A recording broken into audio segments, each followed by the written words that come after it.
Hi നമസ്കാരം എല്ലാവർക്കും പുതിയൊരു വീഡിയോയിലേക്ക് സ്വാഗതം. നമ്മുടെ ടൊവിനോ തോമസ് നായരുടെ പുതിയ ചിത്രമാണ് അന്വേഷിപ്പിൻ കണ്ടെത്തുൻ. ഒരു ഇൻവെസ്റ്റിഗേഷൻ ത്രില്ലർ മൂവിയായിട്ട് വരുവാണ്. അപ്പോൾ അടുപ്പിച്ച് കുറച്ച് നാളായിട്ട് നമ്മുടെ മലയാള സിനിമയിൽ ഒരുപാട് ഇതുപോലെ ഇൻവെസ്റ്റിഗേഷൻ സീരിയൽ കില്ലർ ക്രൈം ത്രില്ലറായിട്ടൊക്കെ കുറേ മൂവീസ് വരുന്നുണ്ട്. എല്ലാ ഒരു അഞ്ചാം പാതിരയ്ക്ക് മേലിൽ നിൽക്കുന്ന അല്ലെങ്കിൽ അതിനോടൊപ്പം നിൽക്കുന്ന ഒരു പടവും ഈ അടുത്ത കാലത്ത് പോലും ഉണ്ടാവുന്നില്ല. അതിനുള്ള പരീക്ഷണമായിരിക്കും എല്ലാവരും ചെയ്യുന്നത്.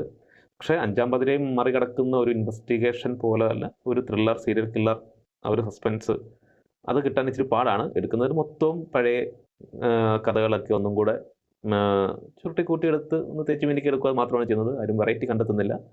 ഒരു ത്രില്ലർ മൂഡിൽ ഞാൻ വെറൈറ്റി ആയിട്ട് എനിക്കൊരു ഇച്ചിരി ഒരു ചേഞ്ച് തോന്നുന്ന ഒരു പടം ആട്ടമായിരുന്നു. അതാണെങ്കിൽ കാണാനായിട്ട് ആരും ഇല്ല.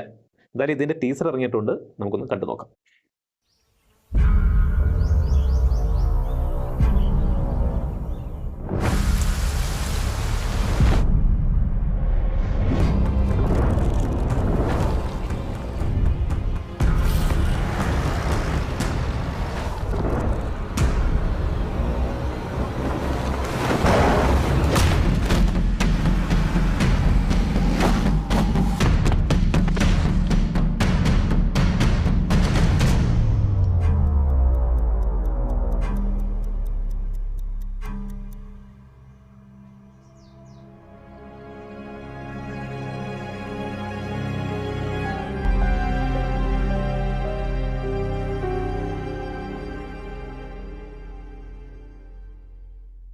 ഇതും ഒരു സീരിയൽ കില്ലറിനെ തേടിയുള്ള ഒരു കഥ തന്നെയാണ് തോന്നുന്നു.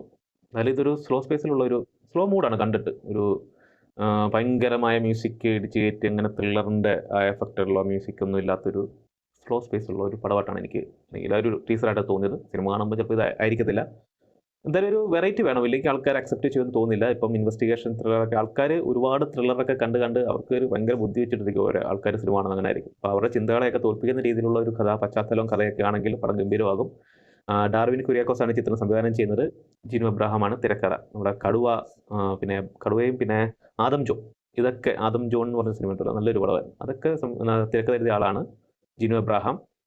വൈറ്റ് ജേണൽ ഉള്ള കുറച്ച് കഥകളൊക്കെ എടുത്തിട്ടുള്ള അല്ലെങ്കിൽ തിരക്കഥ എഴുതിയിട്ടുള്ള ആളാണ്. വലിയ കുഴപ്പമില്ല. പക്ഷേ ഈ പടം എങ്ങനെ എടുക്കുമെന്ന് നമുക്ക് കണ്ടറിയാം. എന്തെങ്കിലും ചേഞ്ച് വേണം. ഒരു വെറൈറ്റി ആയിട്ടുള്ള ഒരു സിനിമയാണെങ്കിലും പടം ഗംഭീരമാകും. ഫെബ്രുവരി 9 ചിത്രം റിലീസ് ചെയ്യുന്നത്. ടീസർ കണ്ടിട്ട് നമുക്കൊന്നും നമുക്ക് അന്വേഷണം തന്നെയായിട്ടാണ് തോന്നിയത്.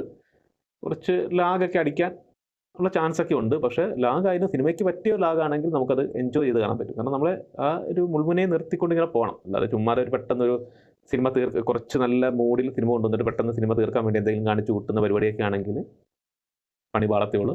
എന്തായാലും സിനിമ ഗംഭീരമാകട്ടെ. ഓക്കെ.